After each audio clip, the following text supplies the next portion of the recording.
కష్టపడతా ఉంటున్నా.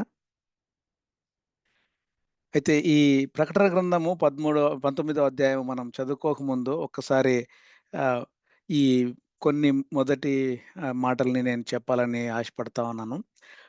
చదువువారును, వినువారును చదవడము, వినడమే కాకుండా మనము అప్లై చేసుకుంటూ మన జీవితంలో మనం ముందుకు సాగిపోతా ఉండే ఈ ప్రకటన గ్రంథం మనం చదువుకుంటూ పెరుగుతా ఉన్నాము. అయితే చాలా రకాలుగా మనము ప్రకటన గ్రంథాన్ని చదువుతాము. కానీ మన మెయిన్ ఫోకస్ ప్రాఫిటికల్‌గా దేవుడు ఏం చెప్తున్నారు, ఆత్మీయంగా అలాగే మనం అభ్యాసం చేసుకునేకి ఏ విధంగా, ఏమి అన్నటువంటి మాటల్ని మనము గమనిస్తా వస్తా ఉంటున్నాం. 7 సంఘాలు చూసాము, 7 ముద్రలు చూసాము, 7 బూరల గురించి నేర్చుకున్నాము. అలాగే 7 ఆహ్, పాత్రల ఉగ్రతను చూసాము. 17-18, 19 అధ్యాయాల దగ్గర మనము చూస్తా ఉన్నప్పుడు ఆహ్, 7 నాశనముల గురించి మనము చదువుకుంటా ఉంటున్నాం. అయితే ఈ దినము 19వ అధ్యాయములో క్రీస్తు విరోధి అబద్ధ ప్రవక్తల నాశనాన్ని మనము ఇక్కడ ఈరోజు గమనిస్తా ఉంటున్నాం. అదేవిధంగా గొర్రెపిల్ల యొక్క వివాహము, శత్రువుల సంహారము అంటే క్రీస్తు విరోధి, అబద్ధ ప్రవక్త, కడమవారి నాశనమును గురించి మనం ఈరోజు 19వ అధ్యాయంలో చదువుకుంటా ఉన్నాం. అయితే నేను ఉన్న అన్ని వచనాలను ఇప్పుడు చదవడం లేదు కానీ ఆహ్, మీరందరూ చదువుకున్నారని అనుకుంటా ఉన్నాను. అయితే ఈ 19వ అధ్యాయాన్ని మనము 2 భాగాలుగా చూస్తే మొదటి 10 వచనాలు marriage supper of the lamb. అలాగే రెండవ భాగము 11-16 వచనాల వరకు ద ట్రయంఫల్ ఎంట్రీ. ఆ దినాలలో యేసు ప్రభుల వారు గాడిద మీద ఏ విధంగా అయితే ఊరేగింపబడ్డారో, ఇప్పుడు వైట్ హార్స్ మీద రావడము మనము చూస్తా ఉంటున్నాం. 19వ అధ్యాయము, 20వ అధ్యాయాలు 2 కూడా కొంచెము కలిసి చదువుకోవాలని, కలిసి చదువుకుంటే ఆ 2 కూడా కొంచెము కనెక్షన్ ఉన్నట్లుగా మనము ఇక్కడ గమనిస్తా ఉంటున్నాం. 19వ అధ్యాయంలో ఆ యొక్క పెండ్లి విందు గురించి ప్రస్తావించడము, రాజులకు రాజును, ప్రభువులకు ప్రభువును అయినటువంటి యేసు ప్రభుల వారు ఈ యొక్క భూమి మీదికి రావడము, 20వ అధ్యాయంలో వెయ్యేండ్ల పరిపాలన, దాని తర్వాత గ్రేట్ వైట్ థ్రోన్ జడ్జిమెంట్. ఈ 2 అధ్యాయాలు కూడా మనము 17, 18 అధ్యాయాలను ఏ విధంగా కనెక్టివిటీ పెట్టుకొని చదువుకున్నామో, ఈ దినము 19వ అధ్యాయము, 20 అధ్యాయాలు ఈ 2 అధ్యాయాలుకి కనెక్షన్ ఉన్నట్లుగా మనం ఇక్కడ గమనిస్తా ఉంటున్నాం. అయితే 19వ అధ్యాయంలో 4 టాపిక్స్‌ని మనం చూస్తే బబులోను యొక్క పతనము, ఆ పతనం పట్ల పరలోకము ఆనందించడము, అలాగే గొర్రెపిల్ల వివాహోత్సవ సమయానికి ఆ యొక్క సన్నాహాలు, తెల్లని గుర్రంపై యేసు ప్రభుల వారు రావడము, ఆ యొక్క క్రూర మృగము, అబద్ధ ప్రవక్త వారి యొక్క సేనలను యేసు ప్రభుల వారు ఆహ్, జయించడము, పతనం చేయడము మనం చూస్తా ఉంటున్నాం. అయితే ఈ మొదటి భాగాన్ని ఒకసారి చూస్తే బబులోను పతనం పట్ల ఆహ్, పరలోకము ఏ విధంగా ఆనందిస్తుంది అని చూసినప్పుడు, పరలోకంలో గొప్ప జనసమూహము, 24 పెద్దలు, 4 జీవులు, అలాగే సింహాసనం నొద్ద నుండి ఈ యొక్క స్వరము రావడము, ఈ 24 పెద్దలు సంఘానికి సూచిస్తా ఉంటుంది. 4 జీవులు ఏంజెలిక్ బీయింగ్స్ అని మనము ఇదివరకు ముందు అధ్యాయాలలో చూసాము. కాబట్టి ఆ యొక్క గొర్రెపిల్ల వివాహోత్సవ సమయానికి అన్ని సన్నాహాలు జరుగుతా ఉన్నట్లుగా మనము ఇక్కడ చూస్తా ఉంటున్నాం. పరలోకంలో గొప్ప జనసమూహము సహదాసుడుగా ఈ యోహాను భక్తుడు చూస్తా ఉంటున్నారు. అలాగా తెల్లని గుర్రంపై యేసు ప్రభుల వారు సెకండ్ కమింగ్ అని అంటాం కదా! ఆ యొక్క సెకండ్ కమింగ్ యేసు ప్రభుల వారి యొక్క రెండవ రాకడ ఈ భూమి మీదకి రావడం జరుగుతా ఉండేది. మనము 19వ అధ్యాయంలో చాలా క్లియర్‌గా చూస్తా ఉంటున్నాం. ఆయన వచ్చినప్పుడు, ప్రభువుల వారు వచ్చినప్పుడు, ప్రభువుల వారు ఈ యొక్క క్రూర మృగము అంటే అబద్ధ ప్రవక్త మరియు అంత్యక్రీస్తు, యాంటీ క్రైస్ట్ వీళ్ళని ఇద్దరిని కూడా నాశనం చేయడము, వారిని జయించి వారిని లేక్ ఆఫ్ ఫైర్‌లోకి పంపించడము. ఇక్కడ అదంతా కూడా ఒక దూత ప్రకటన చేయడము, అవన్నీ కూడా ఈ అపోస్తలుడైనటువంటి యోహాను భక్తుడు చూసి మనకు మన కొరకు బైబిల్ గ్రంథంలో రాసి ఉంచినట్లుగా చూస్తా ఉంటున్నాం. కాబట్టి ఆ యొక్క యేసు ప్రభుల వారు మనకు రక్షకుడు కాబట్టి ఆయన రక్షకుణ్ణి ఏ విధంగా ఘనపరచడము, మహిమపరచడము అని చూస్తే ఇక్కడ హల్లెలూయా అని మొత్తం బైబిల్ గ్రంథంలో అన్నిట్లోకి హల్లెలూయా అనే ఒక మాట ఇక్కడ కనపడతది 4 చోట్ల. 19వ అధ్యాయంలో మొదటి వచనము, మూడో వచనము, 5, 6 వచనాలలో హల్లెలూయా అనే వర్డ్ కనపడతది. అయితే ఇక్కడ హల్లెలూయా అని మనము చాలా ఫ్రీక్వెంట్‌గా వాడుకుంటాం. కానీ దాని యొక్క నిజమైన మీనింగ్ తెలియకుండా చాలా ఈజీగా హల్లెలూయా, హల్లెలూయా, ప్రైజ్ ద లార్డ్ అని చెప్తా ఉంటాం. కానీ ఈ దినమున ఆ యొక్క పదం గురించిన లోతైన ఆ యొక్క మీనింగ్‌ని మనం తెలుసుకోవాలని చెప్పి దేవుడు ఈరోజు గుర్తు చేస్తా ఉంటున్నారు. హల్లెలూయా అన్న పదానికి ఇక్కడ ఏంటంటే, ఇక్కడ కాంటెక్స్ట్ చూస్తే యేసు ప్రభువుల వారు ఈ యొక్క యాంటీ క్రైస్ట్‌ని, అబద్ధ ప్రవక్తలను, వారి యొక్క సైన్యాన్ని, వీరిని జయించే ఆ యొక్క కాంటెక్స్ట్‌లో ఇక్కడ యేసు ప్రభువుల వారు రక్షకుడు, ఆయనకు హల్లెలూయా చెప్పడము, ప్రైజ్ ద లార్డ్ చెప్పడము ఇక్కడ మనము గమనిస్తా ఉంటున్నాం. కాబట్టి మనం కూడా హల్లెలూయా, ప్రైజ్ ద లార్డ్ వాడుకునే సమయమంతా కూడా ఆ మాట మన నోట్లో నుంచి వచ్చినప్పుడు మనము మీనింగ్‌ఫుల్‌గా వాడుకుంటే మంచిది. మీనింగ్‌ఫుల్‌గా చెప్తే మంచిది.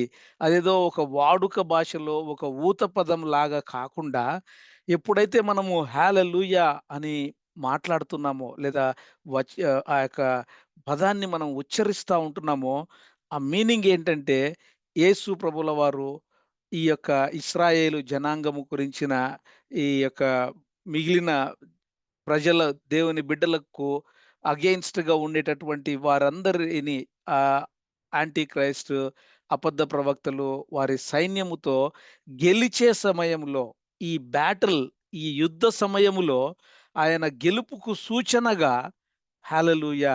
ప్రైజ్ ద లార్డ్ చెప్పడము జరుగుతా ఉంటుంది. కాబట్టి మనం కూడా హల్లెలూయా అనే ఆ యొక్క మాటని సాతానుకి మీద విజయాన్ని మనము ఆపాదించుకుంటూ మనము వాడుకుంటే చాలా బాగుంటదని నేను నేర్చుకుంటా ఉంటున్నాను. కాబట్టి ఈ యొక్క పెళ్లి విందు యొక్క ఉత్సాహము చాలా ప్రణాళిక సంపూర్తిగా కావడంతో, దేవుని యొక్క ప్రణాళిక సంపూర్తి కావడము, ఈ భూమి మీద ఆ యొక్క జడ్జిమెంట్ ఇవన్నీ కూడా ఇది ఈ ఈ ఈవెంట్ మహాశ్రమల కాలము తర్వాత జరిగే సమయము. కాబట్టి ఇదంతా కూడా మనము ఇక్కడ చూస్తా ఉంటున్నాం. మామూలుగా మ్యారేజ్ అంటే యూదుల ఆచారం ప్రకారము బెట్రోతలు, తర్వాత ప్రజెంటేషను, దాని తర్వాత వారు మ్యారేజ్ సెరమనీ చేసుకుంటా ఉంటారు. మన కల్చర్‌ని బట్టి చూస్తే గూడా మనకు కూడా ఈ different faces of marriage steps ఉంటాయి. అలాగా మనం చేసుకుంటా ఉంటాం కాబట్టి ఆహ్, ఆహ్, ఈ మ్యారేజ్‌తో దేవుడు యేసు ప్రభుల వారు బ్రైడ్ గ్రూమ్‌ని అంటే పెండ్లి కుమార్తె సంఘము అయితే, పెండ్లి కుమారుడు క్రీస్తు ప్రభుల వారు ఈ యొక్క సెకండ్ కమింగ్ వచ్చినప్పుడు భూమి మీదకి సాతానుని ఆహ్, అనుచరులను జయించి, తర్వాత అలాగే ఆ యొక్క పెండ్లి విందు గురించిన ప్రస్తావన మనము ఇక్కడ చూస్తా ఉంటున్నాం. అయితే ఆ యొక్క రాజు రాకడ ఏ విధంగా ఉంటది? ఎంతో వైభవంగా, మహిమతో కూడి, చాలా నమ్మకమైన వాడును, సత్యవంతుడును, నీతిని బట్టి ఆయన యుద్ధం చేస్తా ఉన్నాడు. చాలా యుద్ధాలు ఇప్పుడు మనము కొన్ని యుద్ధాలు చూస్తే ఆహ్, ఆహ్, ఈ రష్యా, యుక్రెయిన్ మీదకి వెళ్ళడము చాలా అన్‌ఫెయిర్ వార్స్ మనము ఈ భూమి మీద చూస్తా ఉంటాం. కానీ యేసు ప్రభువుల వారు చేసేటటువంటి ఆ యుద్ధము ఆయన రైచియస్ వార్ చేస్తా ఉన్నాడు. ఆయన నీతిమంతమైనటువంటి, సత్యవంతమైనటువంటి ఆ యొక్క యుద్ధాన్ని చేయబోతా ఉంటున్నాడు. కాబట్టి ఆ యొక్క రాజుల వారి యొక్క వస్త్రములు, సైన్యము, ఆయుధము ఏ విధంగా ఉంది అని 13, 14, 15 వచనాలలో వర్ణించబడి ఉంది. ఆ యొక్క సమస్తమైనటువంటి పక్షులు ఆహ్, విజయము జయించిన తరువాత చాలామంది చనిపోతే శత్రు సమూహము ఆ యొక్క మాంసాన్ని తినేదానికి పక్షులను రమ్మని చెప్పి ఇక్కడ పిలవడము, ఆహ్, అంటే ఒక ఫీస్ట్ లాగా పిలవడము జరుగుతా ఉంటుంది. కాబట్టి ఈ అన్ని అంశాల్ని మనం ఇక్కడ చూస్తా ఉంటున్నాము. అయితే ప్రత్యేకంగా నేను ఆహ్, ఎ ఇంకా ఇక నెక్స్ట్ కొన్ని స్లైడ్స్‌ని చూపించబోయే స్లైడ్స్‌లో కొంచెం విశదీకరించాలని చెప్పి నేను ఆశపడతా ఉంటున్నాను. ఇంతవరకు 19వ అధ్యాయంలో ఎన్ని భాగాలున్నాయి? ఏ ఏ వచనాలు దేనిని గురించి కాంటెక్స్ట్ ఏ విధంగా ఉంది? అన్నటువంటి ఆ మాటలన్నీ మనం చూసాము. అయితే ఆహ్, కొంచెం విశదీకరణలోకి మనం వెళ్ళేతప్పుడు 19వ అధ్యాయంలో సౌండ్స్, సైట్స్ అంటే కొన్ని వింటున్నాడు ఆ యోహాను భక్తుడు. అలాగే కొన్ని చూసాడు. వాటిని ఇక్కడ రాసి ఉంచారు. అటు తరువాత బహు జనుల శబ్దము వంటి గొప్ప స్వరము చెప్పగా వింటిని.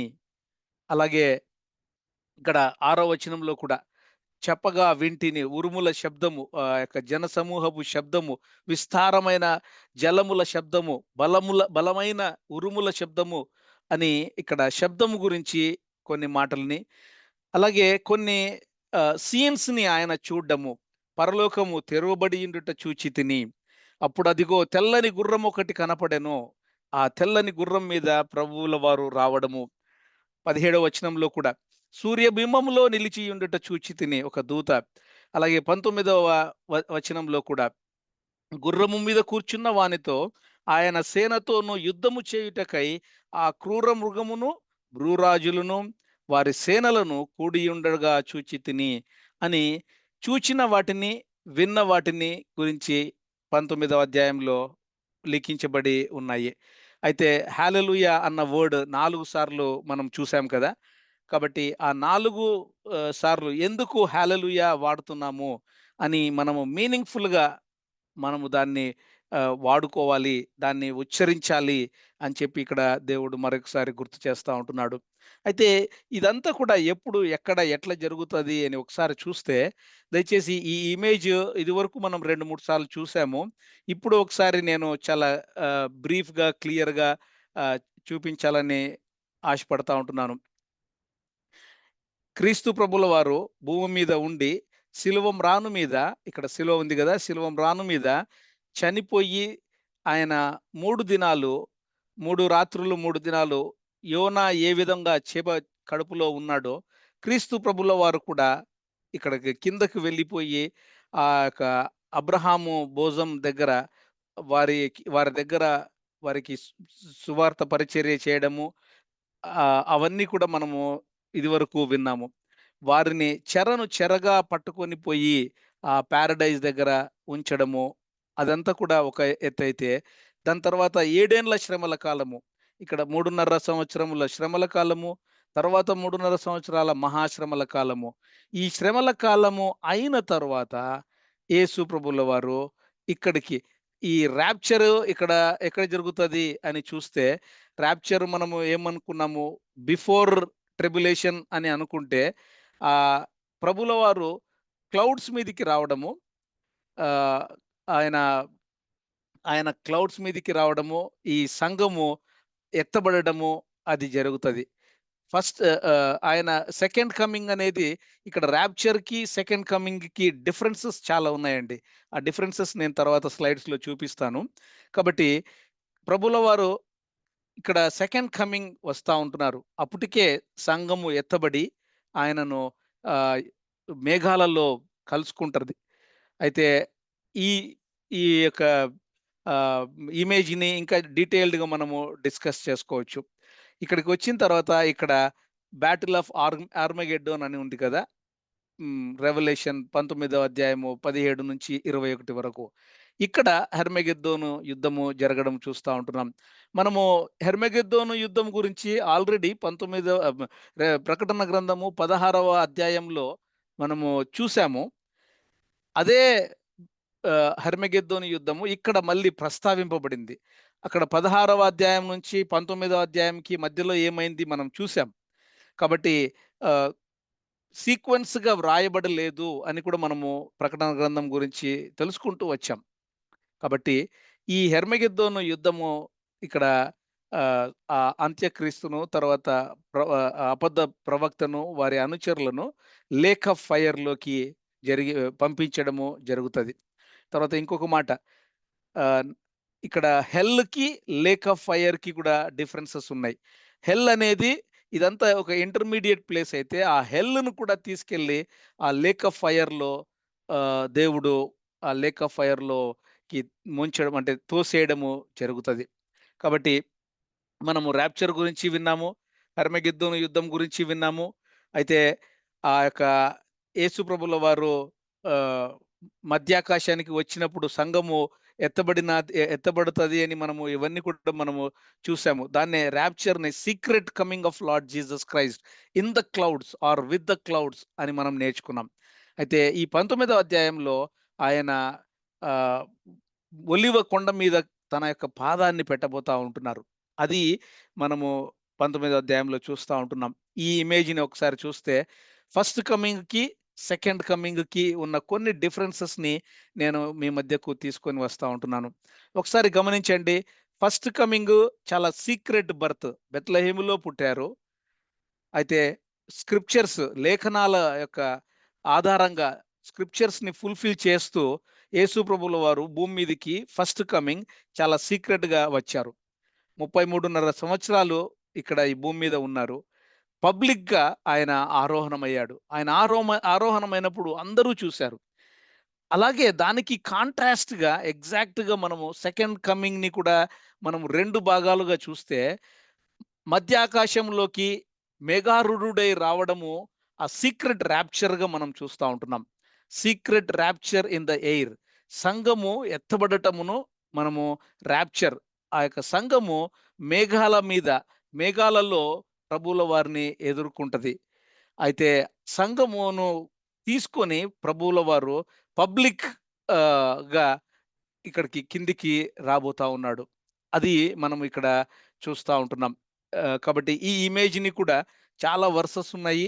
ఆహ్, మీరెవరైనా డీప్ డైవ్ కొట్టాలి అనుకుంటే ఆహ్, ఈ చాలా డీటెయిల్డ్‌గా వర్సెస్ ఉన్నాయి. ఇది కూడా గూగుల్‌లోనే దొరికింది.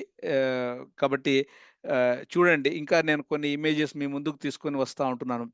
ఆహ్, సంఘము ఎత్తబడటము, ద రాప్చర్ అది ట్రిబులేషన్‌కి ప్రీ ట్రిబులేషన్ వాళ్ళు ముందుగా అని అంటారు.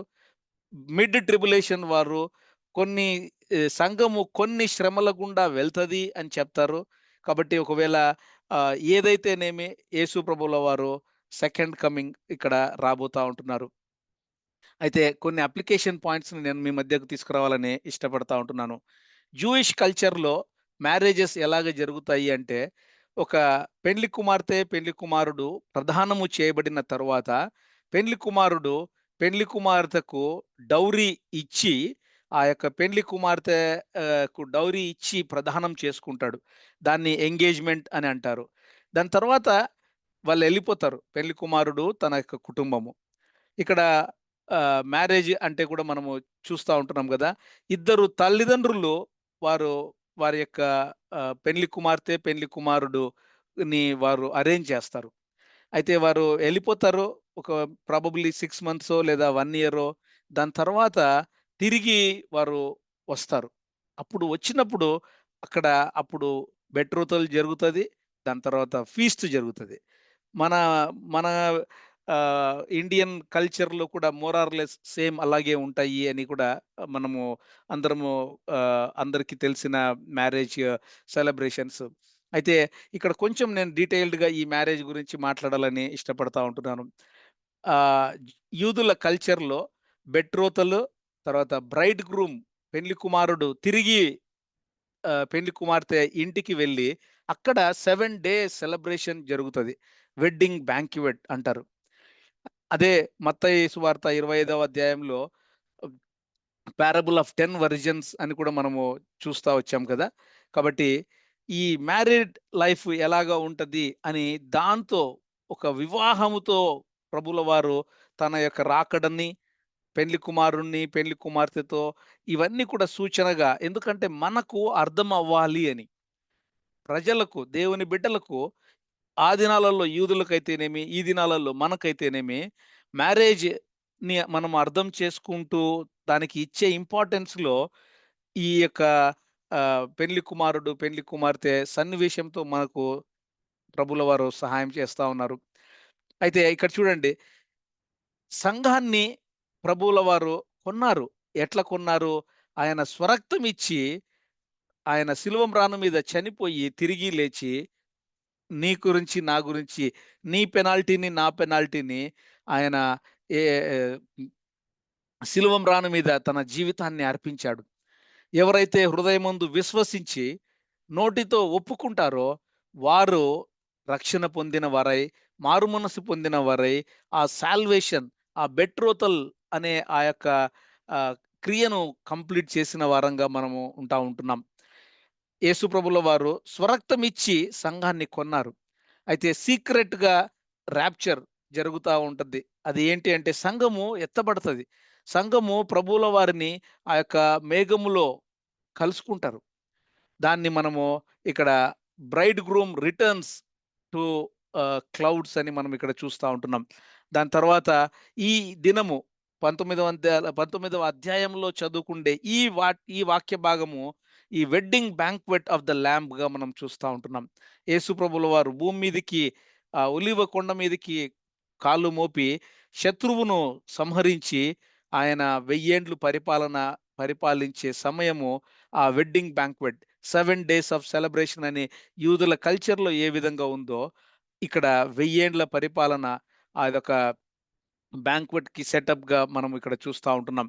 అయితే దేవుని బిడ్డలారా, నా మ్యారేజ్‌ని నేను ఇక్కడ నేను ఈ యొక్క వాక్య భాగాన్ని ధ్యానిస్తూ ఉన్నప్పుడు మ్యారేజ్ గురించి ఒకసారి నేను నెమరు వేసుకుంటే ఆహ్, నా మ్యారేజ్ గూడా 2006 మే 28 నిశ్చితార్థం కావడము. దాని తర్వాత ఒక నెల, ఒకటిన్నర నెల ఉన్న తర్వాత మ్యారేజ్ జరగడము.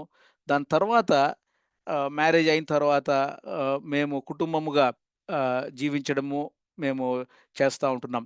అయితే ఇక్కడ ఎందుకు నేను నా పర్సనల్ టెస్టిమనీని తీసుకొని వస్తా ఉంటున్నాను అంటే, బెట్రోతల్ అంటే నిశ్చితార్థము అయినప్పటి నుంచి మ్యారేజ్ వరకు ఉండే ఆ 45 డేస్ ఆ యొక్క పెళ్లి కుమారుడు, పెళ్లి కుమార్తె ఎంత ఆరాటపడుతూ, ఉబలాటపడుతూ, ఎంతో వేచి చూస్తూ ఉండే ఆ సమయాల్ని మ్యారేజ్ అయిన వారందరికీ ఆ యొక్క అనుభూతిని ఎప్పుడు మర్చిపోలేరు కదా! ఆ అనుభూతిలో నీవు, నేను ఈరోజు ఉంటున్నాం. ఒకవేళ నువ్వు రక్షణ పొందిన వాడివైతే, యేసు ప్రభుల వారు వచ్చే సమయంలో ఇక్కడ 3 సన్నివేశాలు జరుగుతాయండి. మన యొక్క ప్రాణము పోవడం అయినా, లేదా మనమందరము సంఘముగా ఎత్తబడ్డమైనా జరిగితే సీక్రెట్ ర్యాప్చర్ అది మనము దాంట్లో పాల్పొందిన వారమైతాం.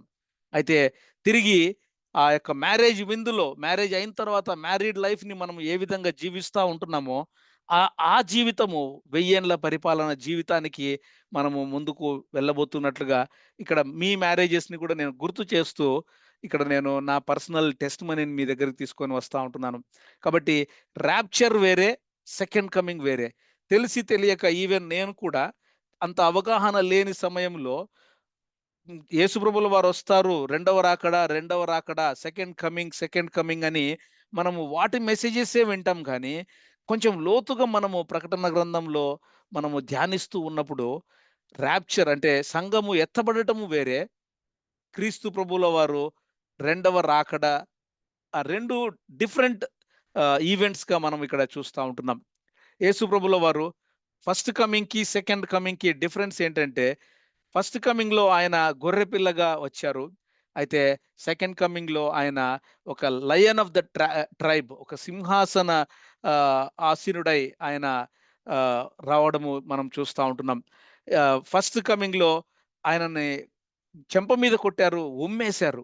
అయితే సెకండ్ కమింగ్ వచ్చినప్పుడు ప్రతి మోకాలు ఆయన నామమున వంగునట్లును, ప్రతి నాలుక ఆయన నామమును ఒప్పుకునేటట్లుగా ఉంటది. కాబట్టి మొదటిసారి ఆయన శిలువ మ్రాను మీద మేకులు కొట్టారాయనకి. కానీ ఇప్పుడు సెకండ్ కమింగ్ వచ్చినప్పుడు ఆయన కింగ్ ఆఫ్ ద కింగ్ లాగా, రాజులకు రాజు, ప్రభువులకు ప్రభువుగా రాబోతా ఉన్నారు. మొదటి సారి వచ్చినప్పుడు గాడిద మీద ఊరేగించారు. అయితే సెకండ్ టైమ్ ఆయన హార్స్ మీద రాబోతా ఉన్నాడు. ఇలాగా చాలా అంశాలను నేను ఫస్ట్ కమింగ్‌కి, సెకండ్ కమింగ్‌కి మీకు డిఫరెన్సెస్‌ని నేను మీ మధ్యకి తీసుకొని వస్తా ఉంటున్నాను. అనేక వాక్య భాగాల రెఫరెన్సెస్‌తో కలిసి చాలా ఉన్నాయి ఇంటర్నెట్‌లో చాలా దొరుకుతాయి. నేను ఇవన్నీ ఎక్స్‌ప్లెయిన్ చేయడం లేదు కానీ, వీటిని మనము ఇంకా ఒకవేళ డీప్ డైవ్ చేయాలి అనుకుంటే ఫస్ట్ కమింగ్‌కి, సెకండ్ కమింగ్‌కి అలాగే ర్యాప్చర్‌కి, సెకండ్ కమింగ్‌కి ఉన్న తేడాలను మనం గమనిస్తూ నేర్చుకోవాలి అని చెప్పి నేను ఈ పవర్ పాయింట్ స్లైడ్ ప్రిపేర్ చేయడము, నేను మీకు షేర్ చేస్తాను. మీరు సమయం తీసుకొని ఇంకా డీప్‌గా ఎవరికైనా డౌట్స్ ఏవైనా ఉంటే, ఒకవేళ ప్రశ్నోత్తర సమయంలో మనము ఒకరికొకరము అంత ఆన్సర్ చేసుకున్నా, చేసుకోలేకపోయినా స్క్రిప్చరల్ రెఫరెన్సెస్‌తో ఉన్న మెటీరియల్‌ని నేను మీకు అందజేస్తా ఉంటున్నాను. కాబట్టి ఇవన్నీ కూడా చాలా చోట్ల అన్ని చోట్ల ఎక్కడెక్కడ బైబిల్ గ్రంథాల్లో వ్రాయబడి ఉందో, అవన్నీ క్రోడీకరించి ఉన్నటువంటి మెటీరియల్ దేవుడు మనకు అనుగ్రహిస్తా ఉంటున్నారు. ఆ దినాలు ఎలాగా ఉంటాయి అని చూస్తే, నోవాహు దినాలు. నోవాహుకు దేవుడు ఏం చెప్పారు? ఓడ కట్టమన్నారు. 125 సంవత్సరాలు ఓడ కట్టాడు. ఆ వరదలు ఎప్పుడూ ఆయన చూడలేదు. వర్షం ఎప్పుడూ అంత అంత వర్షం చూసి ఉండడు.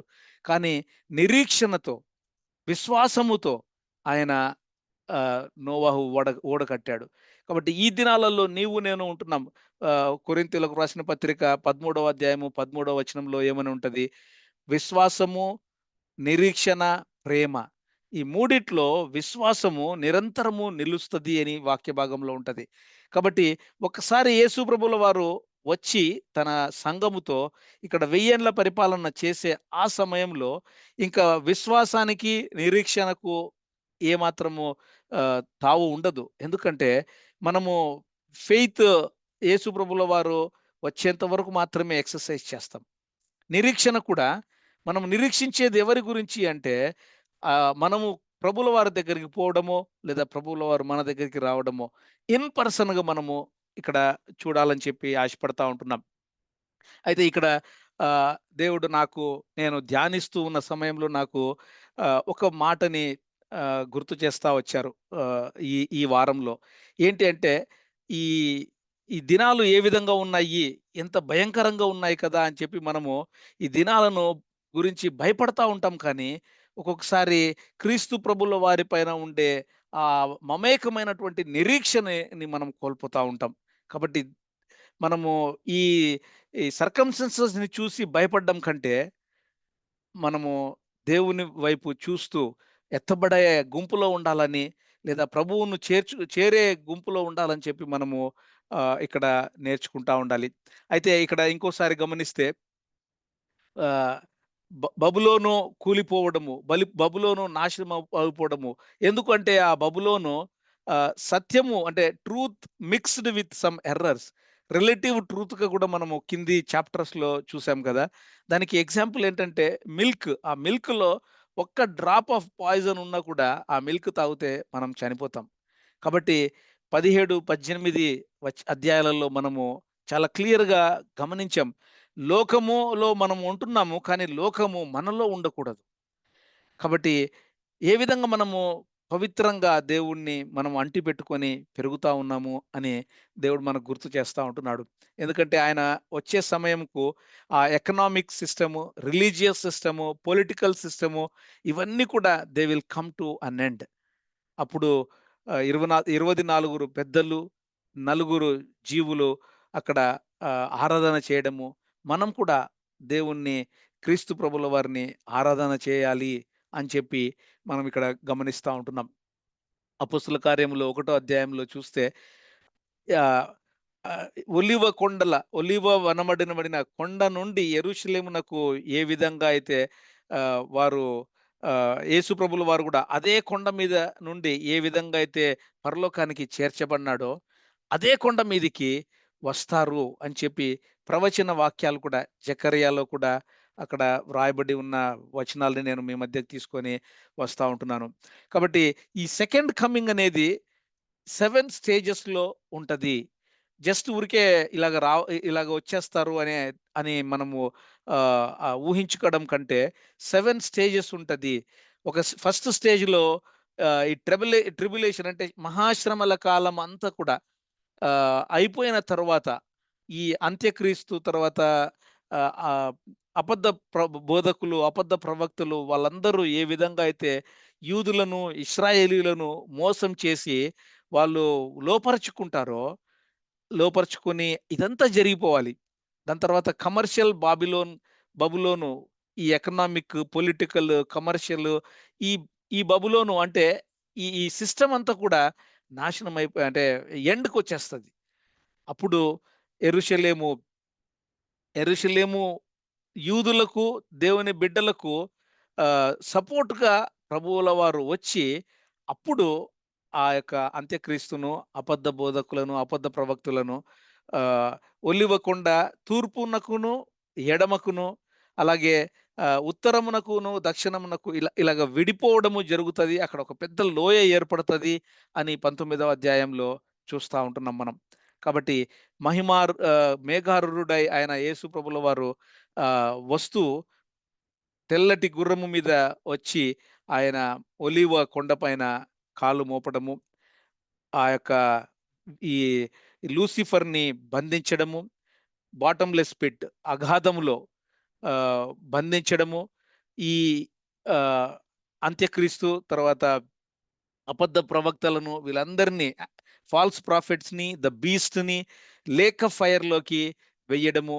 ఇది జరిగేటటువంటి సన్నివేశాన్ని మనము 19వ అధ్యాయము, 20వ అధ్యాయము ఈ 2 అధ్యాయాలలో మనము గమనిస్తా ఉంటున్నాం. కాబట్టి నీవు నేను ఎట్లా ఉండాలి అని చూస్తే మనము రెడీగా ఉండాలి. Jesus will return. ఆహ్, మనము సిద్ధపాటు కలిగి ఉన్నామా? సిద్ధపడి మనము రెడీగా ఉంటున్నామా? ఈ ఈ దినంలో మనము కొంతమంది వెకేషన్‌కి ఇండియాకెళ్తా ఉంటారు. ఇండియాకి వస్తున్నాము అనంటే, అక్కడ మన ఫ్యామిలీ వాళ్ళు ఏ విధంగా అయితే వెయిట్ చేస్తా ఉన్నారో, మనం కూడా ప్రభువుల వారి గురించి వెయిట్ చేస్తా ఉంటున్నామా? ఎందుకు అంటే, క్రీస్తు ప్రభువుల వారు మన గురించి వెయిట్ చేస్తా ఉన్నారు. ఆ సంఘాన్ని కలుసుకోవాలి అని. నేను కాలిక్యులేషన్స్ మీకు నిదానంగా చూపిస్తాను. కాబట్టి ఆ ఎక్సైట్‌మెంట్ నీకు నాకు ఉందా? ఆ సెకండ్ కమింగ్ అనే ఎక్సైట్‌మెంట్ ఉందా? లేదా భయం ఉందా? మనకు భయం ఉండకూడదు కానీ ఎక్సైట్‌మెంట్ ఉండాలండి. ఎందుకంటే ఇక్కడ ఇంకొక అప్లికేషన్ పాయింట్‌ని మీ మధ్యకు తీసుకురావాలని ఇష్టపడతా ఉంటున్నాను. ఏంటంటే 19వ అధ్యాయంలో 10వ వచనంలో యోహాను భక్తుడు ఆ ఏంజెల్‌కి సాష్టాంగపడి నమస్కారం చేయాలని ఆహ్, వంగినప్పుడు వెంటనే ఆ ఏంజెల్ ఏం చెప్తారంటే వద్దు, వద్దు. నాకు నన్ను నువ్వు నమస్కరించకూడదు. కేవలము దేవునికి మాత్రమే ఆ యొక్క ఆరాధన మనము చెల్లించాలి అని చెప్పి, నేను నీ తోటి దాసుడిని మాత్రమే అని ఆ దినము ఆ ఏంజెల్ అక్కడ చెప్పడం జరుగుతది. ఒకవేళ ఇయాల రేపు మనం చూస్తే గాడ్ సర్వెంట్స్‌గా లేదా లీడర్స్‌గా ఎల్డర్స్‌గా దేవుడు ఇచ్చిన రెస్పాన్సిబిలిటీని మనము నిర్వర్తించే ఆ సమయాలలో ఒకవేళ ఆహ్, కిందటి వారు అంటే తోటి సహోదరులు గాని, సహోదరులు గాని ఒకవేళ ఎక్కువగా అప్రిషియేట్ చేస్తూ, స్తుతిస్తూ ఆహ్, చాలా చానా ఓవర్‌గా చేస్తా ఉంటే వెంటనే మనము ఒకవేళ దైవజనుడుగా ఎవరైనా ఉంటే ఎల్డర్స్‌గా, రెస్పాన్సిబుల్ బ్రదర్స్‌గా ఉంటే ఏ మాత్రం కూడా ఆ గ్లోరీని తీసుకోకూడదు అని చెప్పి ఇక్కడ మనము ఆ యొక్క గుణపాఠాన్ని నేర్చుకోవాలి అని దేవుడు గుర్తు చేస్తా ఉంటున్నాడు. ఈ ఒలివ కొండ మీదికి వచ్చినప్పుడే జరిగే యుద్ధమునే అర్మగెద్దోను యుద్ధము. 16వ అధ్యాయంలో వచ్చింది. ఇప్పుడు 19వ అధ్యాయంలో కూడా ఉంది. అర్మగెద్దోను అనే పదము 19వ అధ్యాయంలో ఎక్కడ కనపడదు కానీ, 16వ అధ్యాయము 16వ వచనంలో కనపడతది. కానీ 19వ అధ్యాయంలో ఆ సన్నివేశం మనకు కనపడతది. ఆ లొకేషన్ ఏంటి? ఎవరు గెలవబోతా ఉంటున్నారు? క్రీస్తు ప్రభుల వారు గెలవబోతా ఉంటున్నారు. క్రీస్తు ప్రభుల వారు ఈ యుద్ధం చేయాలనా? ఆయన యుద్ధం చేయకుండానే జయించలేడా? అంటే జయించగలుగుతాడు.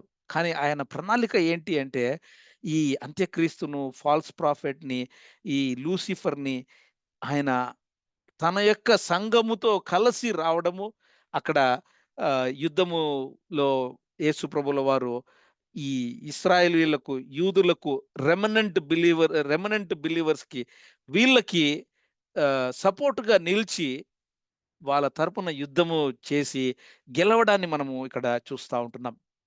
కాబట్టి ఏ దినమైతే ప్రభువుల వారు ఒక ఆర్డినరీ దినం వస్తారో, అప్పుడు పగులు, రాత్రి అనేది ఉండదు. జకర్యా 14, 6, 7లో కూడా మనం గమనిస్తా ఉంటున్నాం. పగులు, రాత్రి అనేది ఇప్పుడు మనకు సాయంకాలము అయ్యుండొచ్చు నార్త్ అమెరికాలో. ఇండియాలో పగులై ఉండొచ్చు. ఆస్ట్రేలియాలో మధ్యాహ్నం అయి ఉండొచ్చు. కానీ ఏ దినమైతే ప్రభువుల వారు వస్తున్నారో, అప్పుడు భూమి అంతటా కూడా లైట్ ఉంటది. ఆ ఆర్డినరీ డే చాలా బ్రైట్‌నెస్ ఉంటది. ఆ బ్రైట్‌నెస్‌కి ఈ లూసిఫర్ అయితేనేమి, వాడి అనుచరులు భయపడిపోతారు. అటువంటి సన్నివేశాన్ని ఇక్కడ మనకు దేవుడు చూపిస్తా ఉంటున్నారు. కాబట్టి జెకర్యా 12వ అధ్యాయంలో, అలాగే ప్రకటన గ్రంథము 1వ అధ్యాయము 7వ వచనంలో లేఖనాలను అనుసరించుకొని మనము ప్రవచన రూపముగా ఏ విధంగా అయితే వచనాల్ని మనము ఆహ్, స్క్రిప్చర్స్ రెఫరింగ్ స్క్రిప్చర్స్ అని మనం చూస్తా ఉంటున్నాం గదా! ఆ విధంగా మనము లేఖనాలని పరిశోధిస్తూ నేర్చుకుంటా ఉంటున్నాం. అలాగే 19వ అధ్యాయము 9వ వచనంలో సప్పర్ ఆఫ్ జాయ్ అని ఉంటది. 19వ అధ్యాయము 17వ వచనంలో సప్పర్ ఆఫ్ జడ్జిమెంట్ అని ఉంటది. సప్పర్ ఆఫ్ జడ్జిమెంట్ ఏంటి అంటే, అక్కడ 11-16 వచనాలు ఈ హెర్మగెద్దోను యుద్ధము గురించి, ఆయన యొక్క జయమును గురించి, విజయాన్ని గురించి ఉన్న ప్రస్తావనలో అది సప్పర్ ఆఫ్ గ్రేట్ గాడ్ అని అక్కడ ప్రస్తావించడము. అయితే మొదటి ప్యాసేజ్‌లో మొదటి 6 వచనాలు, మొదటి 10 వచనాలలో అది సప్పర్ ఆఫ్ ది లాంబ్‌గా మనము చూస్తా ఉంటున్నాం. అంటే ఒకవేళ ఆ సన్నివేశాన్ని మరి నేను ఊహించి చెప్పకూడదు గానీ, ఎందుకు 2 డిఫరెంట్ సన్నివేశాల్ని ఒకే చాప్టర్‌లో ఉంచారు అని నాకు కూడా డౌట్ వచ్చింది. కానీ మనకి దాని యొక్క మూల ఉద్దేశ్యము మనకు తెలీదు కానీ, దేవుడైతే ఇలాగా లెక్కించి పెట్టారు. కాబట్టి కొన్ని అప్లికేషన్ పాయింట్స్‌ని మీ మధ్యకు నేను తీసుకురావాలని ఇష్టపడతా ఉంటున్నాను. మనకందరికీ తెలుసు, ప్రభువుల వారు, దేవాది దేవుడు ఏ విధంగా సృష్టిని సృష్టించాడు అని చూస్తే 6 దినాలు సృష్టించాడు. మొదటి దినము నుండి 6వ దినం వరకు. 6వ దినమున ఆహ్, దేవుడు ఈ యొక్క మానవుణ్ణి సృష్టించడము మనము చూస్తా ఉంటున్నాం. ఏ విధంగా అయితే 6 దినాలు దేవుడు సృష్టిని సృష్టించాడో, అలాగే డిస్పెన్సేషన్స్ అని కూడా మనము కావాలంటే ఇంకొక రోజు సెపరేట్‌గా ఈ 7 డిస్పెన్సేషన్ గురించి మనము పూర్తిగా ధ్యానించొచ్చు. ఈ 7 డిస్పెన్సేషన్, కొంతమంది డిస్పెన్సేషన్స్ నమ్ముతారు. కొంతమంది డిస్పెన్సేషన్స్‌ని తోసిపుచ్చుతారు. కానీ 6 దినాలకు కాంట్రాస్ట్‌గా చూస్తే 7 డిస్పెన్సేషన్స్, ఆహ్, దైవ ఘటన, దైవ సంకల్పము, శిక్ష నుండి మినహాయింపు అని 3 భాగాలుగా చూస్తే ఇన్నోసెన్స్, అలాగే free will, conscience, government ruling, promise అంటే మోషే, ఆహ్, ఆహ్, తర్వాత 5వ డిస్పెన్షన్స్‌లో మోషే ధర్మశాస్త్రాన్ని తీసుకురావడము. 6వ డిస్పెన్సేషన్ కృపాకాలము. మనము ఉన్న ఈ డిస్పెన్సేషనే 6వ డిస్పెన్సేషన్. అంటే మనము దినాలు ఒకసారి చూసుకుంటే మండే నుంచి లెక్కబెడితే 1 అనుకుంటే, 6వ దినము సాటర్‌డేగా మనం చూస్తే ఈ డిస్పెన్సేషన్‌ని మనము ఆహ్, కృపాకాలముగా మనము చూస్తా ఉంటున్నాం. కాబట్టి మత్తయి సువార్త 24వ అధ్యాయం అంతా కూడా ప్రభువుల వారే చెప్తారు. రెండవ రాకడకు ముందర ఏమేమి జరుగుతాయి అని. ఇవన్నీయు జరిగేంత వరకు ఈ తరము గతింపదు అని చెప్పి క్రీస్తు ప్రభువుల వారే తన నోటితో స్వయాన ఆయన మాటలతోనే చెప్తారు. ఏమేమి చెప్తారు అంటే యుద్ధములు, యుద్ధముల సమాచారము, కరువులు, అంటువ్యాధులు, భూకంపాలు, అబద్ధ ప్రవక్తలు, రాజ్య సువార్త, ప్రేమ చల్లారిపోవడము, ఇవన్నీ కూడా మనం చూస్తా ఉన్నాం, గమనిస్తా ఉంటున్నాం. ఈ రైట్ నౌ కూడా మనము ఇజ్రాయేలు, ఇజ్రాయెల్, ఇరాన్ వారు యుద్ధమును మనము గమనిస్తా ఉంటున్నాం. కొంతమంది ఫ్యామిలీస్ ఇజ్రాయెల్ టూర్ ట్రిప్‌లో కూడా స్టక్ అయి ఉన్నారు.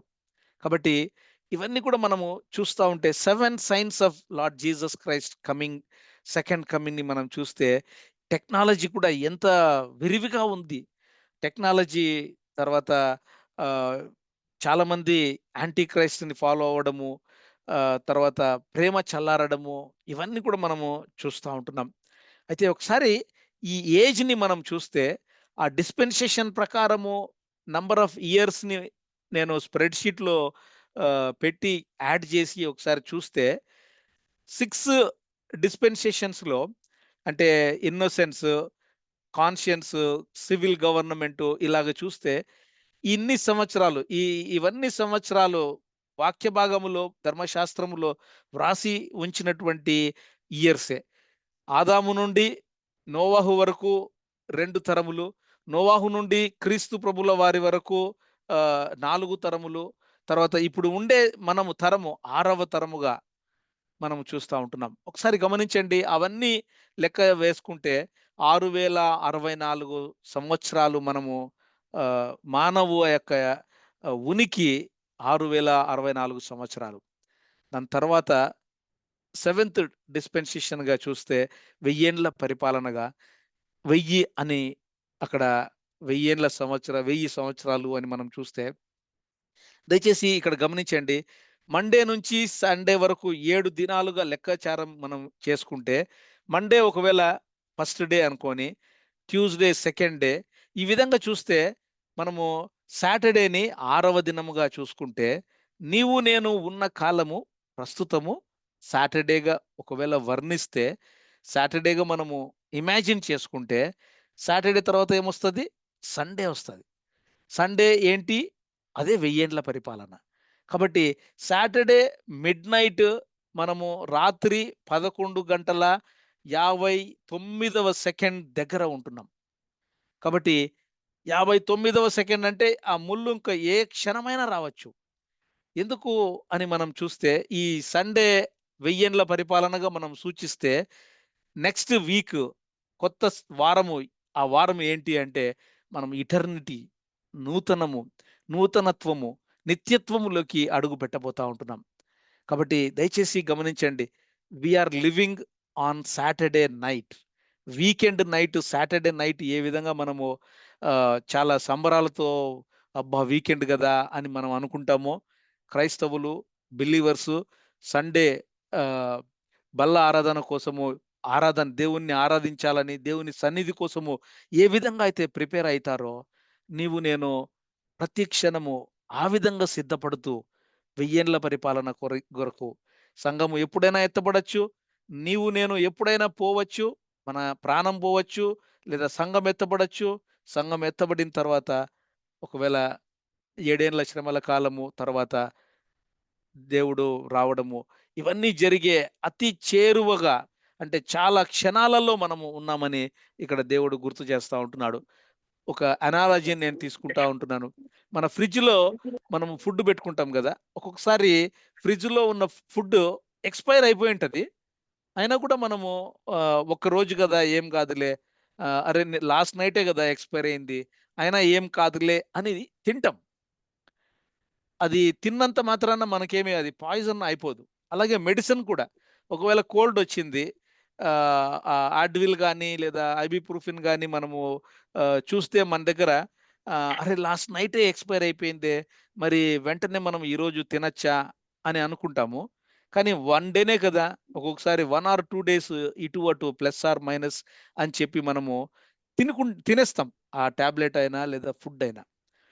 ఆ విధంగా 6000 సంవత్సరాలు అంటే 6 తరాలు అయిపోయినాయి. ఏడవ తరము వెయ్యేండ్ల పరిపాలన జరిగే ఆ యొక్క రెస్ట్ డే సండే ఒకవేళ సబ్బాతు దినంగా లేదా రెస్ట్ డేకి మనము ఒకవేళ తీసుకుంటే ఏ క్షణమైనా కూడా ఆల్రెడీ భూమిని మనము ఎక్స్‌పైర్ అయిపోయింది అని మనం చూసుకోవచ్చు. ఆల్రెడీ ఎక్స్‌పైర్ అయిపోయిన ఫుడ్ లేదా ఎక్స్‌పైర్ అయిపోయిన టాబ్లెట్ లాగా మనము అనాలజీ లాగా ఇది వాక్యంలో లేదండి. నా సొంత అనాలజీని మాత్రమే నేను మీ మధ్యకు ఎక్స్‌ప్లెయిన్ చేసేదానికి ట్రై చేస్తా ఉంటున్నాను. కాబట్టి అటువంటి చివరి దినాలలో చివరి క్షణాలలో మనము ఉంటున్నాము. ఆ రాకడ దినము చాలా చేరువగా ఉంది. అయితే ఆ రాకడ దినానికి నీవు నేను ఏ విధంగా ప్రిపేర్ అయితా ఉన్నాం? రాకడ దినమంటే భయపడుతున్నామా? లేదా దేవాది దేవుడంటే భయముతో కలిగి ఆయన పైన మనము రెవరెన్షియల్ ఫియర్‌ని కలిగి చెడుతనమును విడిచిపెట్టి మనము మంచి మార్గములో, పవిత్ర మార్గములో, పరిశుద్ధ మార్గములో ఇప్పటి నుంచన్నా మనము ఎదిగేదానికి ప్రయత్నిస్తా ఉంటున్నామా? ఇజ్రాయేలు, ఇరాన్ యుద్ధాలు చూస్తా ఉంటే, ఏ క్షణమైనా కూడా ఈ 2 కంట్రీస్‌కి అందరూ ఆహ్, కూడి ఇంకా యుద్ధము చాలా ఎక్కువైపోవచ్చు. లేదా ఇశ్రాయేలీయులు, యూదులు యాంటీ క్రైస్ట్ రావడము, మోసపోవడము, ఆ యూదులు లేదా ఇశ్రాయేలీయులు యాంటీ క్రైస్ట్‌కి సరెండర్ అయిపోవడము. అంటే అన్ని దేశాలు కలిపి ఒకవేళ ఒకటైపోతే సరెండర్ అయిపోవడము. 3:30 సంవత్సరాల తర్వాత వాళ్ళు రియలైజ్ కావడము. అవన్నీ కూడా ఒకవేళ జరిగే ఏ క్షణమైనా జరిగే దినాలలో మనము ఉంటున్నట్లుగా గూడా మనం ఇక్కడ చూస్తా ఉంటున్నాం. కాబట్టి దయచేసి మనము ఏ విధంగా ప్రిపేర్ అయితా ఉంటున్నాం? నీవు నేను. ఇక్కడ నేను ఆహ్, చివరిగా కొన్ని మాటల్ని ఆహ్, సిద్ధపాటు గురించిన కొన్ని మాటల్ని మీకు చెప్పి ముగించాలని ఇష్టపడతా ఉంటున్నాను. ఇక్కడ return of our beloved lord Jesus Christ 5 ఈవెంట్స్‌గా మనం చూస్తే resurrection, renewal, reunion, rapture, then royal residency అని 5 ఈవెంట్స్‌గా మనం చూస్తే, ఒకటో దెస్సలోనికయలు. ఈ దెస్సలోనికయలు పత్రికలన్నిటిని కూడా రాకడ పత్రికలుగా మనము వర్ణించుకోవచ్చు. మొదటి దెస్సలోనికయ పత్రిక అంతా కూడా చదివితే 5 అధ్యాయాలలో ప్రతి చోట కూడా ఏ విధంగా సిద్ధపడి ఉండాలి అని అక్కడ లిఖించబడి ఉంది. కాబట్టి అలాగే యోహాను పత్రికలు కూడా ఒకటో యోహాను, రెండో యోహాను, మూడో యోహాను ఆ పత్రికలు చదివినప్పుడు లవ్, లైట్, లైఫ్ అనే 3 అంశాలని మనము నేర్చుకోవచ్చు. అలాగే మొదటి దెస్సలోనికయ పత్రిక ఎప్పుడు చదువుకున్నా 5 పత్రికలు కలిపి ఒకటేసారి 5 లెటర్స్ ఒకటో దెస్సలోనికయలకు రాసిన 5 అధ్యాయాల్ని మనం ఒకటేసారి చదువుకుంటే చాలా ప్రిపేర్ అవ్వచ్చు. ఆ ప్రిపరేషన్ ఏ విధంగా ఉంటది అని మనం చూస్తే మనము రిసీవ్ చేసుకోవాలి. ప్రభువుల వారిని మన హృదయంలో. రిసీవ్ చేసుకున్నాక reaching out to perishing souls. తర్వాత అలాగే రెన్యూ యువర్ లవ్, రాపో with others, re-establish your holiness అని తెలుగులో చాలా చక్కగా ఆ యొక్క వచనాలు వ్రాయబడి ఉంటాయి. కాబట్టి ఏ విధంగా మనము ప్రిపేర్ అయితా ఉంటున్నాం? ఆ ప్రిపరేషన్ ఏ విధంగా ఉంటుంది అని మనము ప్రిపేర్ చేస్తా ఉంటే, ఇక్కడ నేను చివరిగా ఒక ఒక ప్రత్యక్షత గురించి చెప్పాలని ఆశపడుతూ నేను ముగించాలని కోరుకుంటా ఉన్నానండి. ఏంటంటే, దేవా మరి మీరు రాబోతా ఉంటున్నారు. నేను ఏ విధంగా రెడీ అవ్వాలి అని చెప్పి నేను ప్రార్థన చేసుకుంటూ ఉండే ఈ వారంలో నాకు దేవుడిచ్చిన తలంపు ఏంటంటే మనం ఏం చేస్తామంటే ఒక పర్సన్ ఎవరైనా ఒక ఊరు నుంచి రావాలి అంటే ఆ పర్సన్ గురించి వెయిట్ చేస్తా ఉంటాం. ఇక్కడ ఒక అనాలజీని ఒక నాకు దేవుడు చూపించినటువంటి ఒక ఆలోచనని మీ మధ్య పంచుకోవాలనుకుంటా ఉన్నాను. ఏంటంటే పాత కాలములలో మనము లెటర్స్ మెయిల్ చేసేవాళ్ళం. అది ఫిజికల్‌గా పేపర్ మీద లెటర్ రాసి వేరే వాళ్ళకు పోస్ట్ చేస్తే మెయిల్ బాక్స్ ద్వారా అది మెయిల్ పోస్ట్ ఆఫీస్ ద్వారా ఆ లెటర్ అందుకోవడము, ఆ లెటర్‌ను చూసి చాలామంది ఆహ్, చాలా సంతోషంగా ఓహ్! లెటరొచ్చింది, లెటరొచ్చింది. మనీ ఆర్డర్ ఏ విధంగా వచ్చింది అని మనం ఏ విధంగా సంతోషపడతామో, ఆ లెటర్‌లో ఉండే ఆ చదువుకుంటే ఎంతో సంతోషిస్తారు. అదే ఆ లెటర్ కంటే ఒకవేళ పర్సనే డైరెక్ట్‌గా ఇన్ పర్సను కొద్ది దినాల తర్వాత వస్తే, ఆ ఇన్ పర్సన్‌ని రిసీవ్ చేసుకునే ఆ యొక్క ఉబలాట, ఆ యొక్క ఉత్తేజము ఎంతో గంభీరంగా ఉంటది. కాబట్టి సాల్వేషన్‌ని రక్షణను అంగీకరించిన నీవు, నేను సాక్షాత్తు క్రీస్తు ప్రభుల వారి ఇన్ పర్సన్ విజిటేషన్ గురించి మనము అదే ఉబలాటతో వేచి చూడాలని చెప్పి దేవుడు మనల్ని ప్రిపేర్ చేస్తా ఉంటున్నారు. ఈ ఆహ్, ఈ సమయంలో నేను ఈ విధంగా ఆలోచన చేస్తూ ఉన్న సమయంలో నాకు దేవుడు ఒక తలంపిచ్చాడు. ఏమనంటే, యేసు ప్రభుల వారి యొక్క రెండవ రాకడ గురించి నువ్వు అంత ఆరాట పడుతూ, ప్రిపేర్ అవుతూ ఉంటున్నావు గదా! కానీ ప్రస్తుతము పరిశుద్ధాత్మ దేవుడు నీ హృదయములో నీతో ఉంటున్నారు. నువ్వు ఏమాత్రము ఆయనను ఆయనకు ప్రాధాన్యత ఇస్తున్నావు అనే ఒక తలంపును నాకు దేవుడు అనుగ్రహించినప్పుడు నేనెంతో భయపడ్డాను. అవును గదా! సెకండ్ కమింగ్ గురించి చాలా డీప్‌గా స్టడీ జేస్తున్నాము. సెకండ్ కమింగ్ గురించి ఎట్లా ఉంటది? ఏమి అని ఏమేమో ఈవెంట్స్ ఎట్లున్నాయి అని అనేక యూట్యూబ్‌లు, లేఖనాలు తర్వాత వేరే వాళ్ళతో తర్కించడము. యేసు వారు ఇన్ పర్సన్ వచ్చే ఆ సన్నివేశం కోసము నీవు నేను అంత ఆరాట పడతా ఉంటున్నాం గదా! రక్షణ పొందిన నీ హృదయములో, నా హృదయములో పరిశుద్ధాత్మ దేవుడు ఒక రెసిడెంట్‌గా ఉన్నారు. ఆయనను మనము ప్రెసిడెంట్‌గా చేసి, ఆయనను ఏ విధంగా మనము ప్రతి క్షణము, ప్రతి దినము మనము ఆయనను ఏ విధంగా ప్లీజ్ చేస్తా ఉంటున్నాం. ఆయన మాట వింటున్నామా? ఆయనకు విధేయత చూపిస్తా ఉంటున్నామా? సాక్షాత్తు పరిశుద్ధాత్మ దేవుడు మన హృదయములో, మన కుటుంబాలలో, మన సంఘాలలో ఉంటూ మనల్ని చేపట్టుకొని నడిపించే ఆ దేవుణ్ణి మనము ఏమాత్రము లెక్క చేయకుండా మనం అట్లా ఉండకూడదు అని చెప్పి దేవుడు నాకు నేర్పిస్తూ నేను మీతో పంచుకుంటా ఉంటున్నాను. కాబట్టి ఉన్న పరిశుద్ధాత్మ దేవుణ్ణి మెలకువలను మనము వెంటనే ఆయనకు విధేయత చూపిస్తూ ఆయన కదా మనల్ని క్రీస్తు ప్రభువుల వారి సారూప్యంలోకి తీసుకెళ్తా ఉన్నారు. పరిశుద్ధాత్మ దేవుడు కదా మనల్ని క్రీస్తు ప్రభువుల వారి స్వారూప్యములోకి నడిపిస్తా ఉంటున్నారు. కాబట్టి త్రిత్వములో ఉన్నటువంటి దేవుణ్ణి మనము ఏమాత్రం కూడా నెగ్లెక్ట్ చేయకుండా మనము దేవుణ్ణి కొరకు సిద్ధపడుతూ, యేసు ప్రభుల వారి కొరకు సిద్ధపడుతూ, క్రీస్తు ప్రభుల వారి స్వారూప్యంలోకి మనం వెళ్ళేందుకు దేవుడు మనకి సహాయము అనుగ్రహిస్తా ఉంటున్నారు. కాబట్టి ఇక్కడ అనేక వచనాలను నేను ఇదే పవర్ పాయింట్ స్లైడ్‌లో మీ గురించి నేను ఇక్కడ నా పర్సనల్ నోట్స్ ప్రిపేర్ చేసుకోవడం అయితేనేమి, అలాగే ఇదే పవర్ పాయింట్ స్లైడ్‌ని క్రాస్ వెరిఫై చేసుకుండే స్క్రిప్చర్స్ అన్నిటిని కూడా నేను మీ మధ్యకు తీసుకొని వస్తా ఉంటున్నాను.